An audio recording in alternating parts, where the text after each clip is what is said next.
Hey, my friend, have you ever seen a rumor run faster than border traffic in Kampala? Because this one nearly broke the internet. Reports claiming President Yoweri Museveni has left the chart of life. But hold on, don't send your condolences yet. From WhatsApp streets to Facebook corners, everyone was typing like detectives with a PhD in speculation. But just when the digital dust was rising, boom, his son, General Muhoozi Kainerugaba, enters the chat with fire in his tweet. My father is alive and recovering. Now, the question is, what's real, what's fake, and who's pulling strings in Uganda's political theater? Let's unpack 10 spicy truths about Museveni's health scandal, and trust me, you'll want to stay till fact number 10. It all started with one innocent-looking post on X, formerly Twitter, claiming that President Museveni had passed away in a Kampala hospital. No sources, no evidence, just 280 characters of chaos. Within hours, the rumor jumped borders faster than a minibus on cheap fuel. From Nairobi to Blantyre, timelines exploded. Even some local news outlets took the bait, chasing clicks instead of truth. Now, in Malawian style, we say, when a chicken coughs in the market, even goats start sneezing. The same thing happened here. One whisper turned into continental panic. But behind the panic was something deeper, a craving for truth in a land flooded with digital noise. But wait, if the president's gone, who's managing his X account? Ghost tweeting? Let's check the next revelation. When the rumor storm peaked, General Muhoozi appeared like a general on a digital battlefield. His message was short but thunderous. My father is alive, recovering, and those spreading lies will face consequences. His words hit social media like a hammer.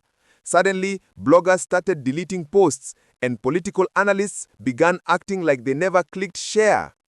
In Malawian style, we say, a lion does not roar. Wait, his timing, perfection.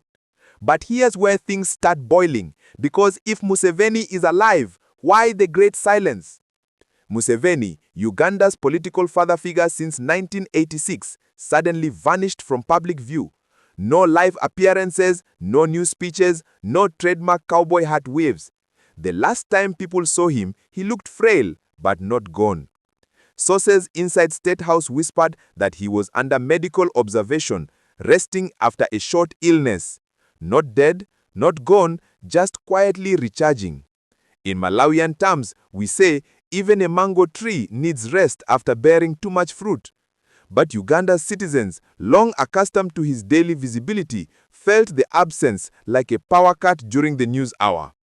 And when power goes out, people start lighting candles of conspiracy. Fake news travels faster than fact-checkers can blink. What began as a tweet became a wildfire. TikTok videos, fake screenshots, and YouTube headlines screaming, "Museveni dead." It exposed how Africa's information ecosystem is vulnerable to manipulation. From Malawi to Uganda, digital misinformation is the new disease, infecting minds, spreading fear, and dividing nations. Truth became a rare commodity.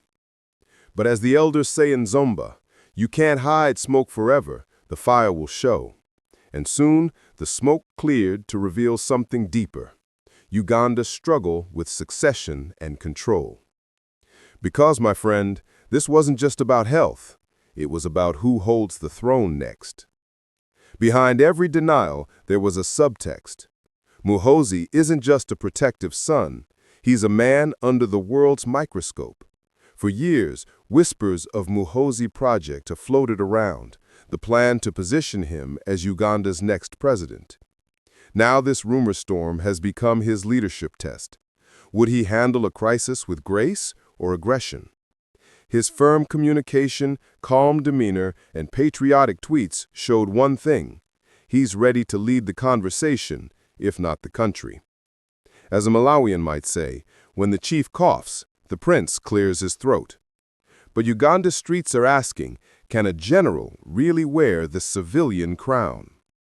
Supporters say Muhoozi represents a new generation, disciplined, strategic, and modern. Critics, however, see something else: dynasty politics.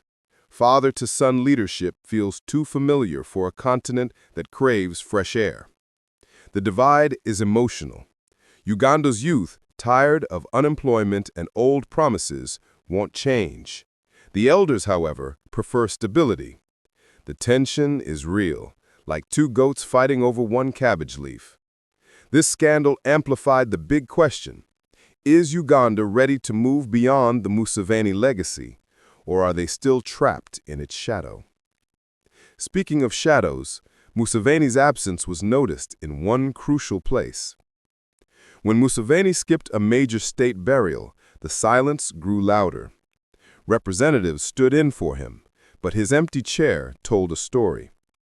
Ugandans love symbolism, and in this case, the absence screamed louder than a speech. Medical insiders quietly confirmed he was stable, but advised rest.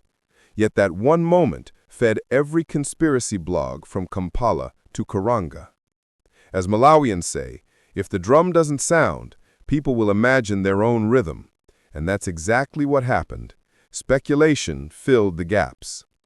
But this story isn't only Ugandan. It's a continental mirror. Look around Africa, leaders clinging to power, refusing to retire even when age starts to win the race. From Harare to Khartoum, we've seen how succession drama breeds chaos. Museveni's mystery symbolizes Africa's ongoing tug-of-war between revolution and renewal. But there's a hopeful side, too. Citizens are now more informed, more vocal, more awake. They demand transparency, not tradition. Which brings us to the burning question: what happens after Museveni? Uganda stands at a crucial point. The youth, millions strong, are no longer silent spectators. They want jobs, internet freedom, and leaders who listen, not lecture. Meanwhile, the ruling elite aims to preserve stability and the Museveni model. But time, like politics, never waits. As one Malawian journalist said, you can't pause history. It plays on, even when the camera is off. This crisis might just push Uganda to rethink what leadership should look like in a digital age. And speaking of lessons, let's end with what this scandal really teaches us. The biggest takeaway?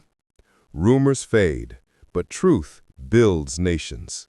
Museveni's health mystery exposed not just Uganda's fragility, but Africa's urgent need for media accountability. Fake news is profitable, but truth is powerful. And as Muhoozi reminded the continent, leadership isn't just inheritance, it's responsibility. So as the president recovers, maybe the real healing must happen in how we handle truth. So my brothers and sisters, may we learn to verify before we amplify. Africa doesn't need gossip, it needs growth. Uganda's story is still being written, but one thing is clear: when truth leads, nations rise.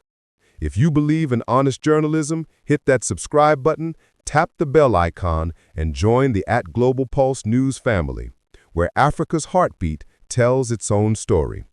And remember, stay awake, stay informed, and always stay proud.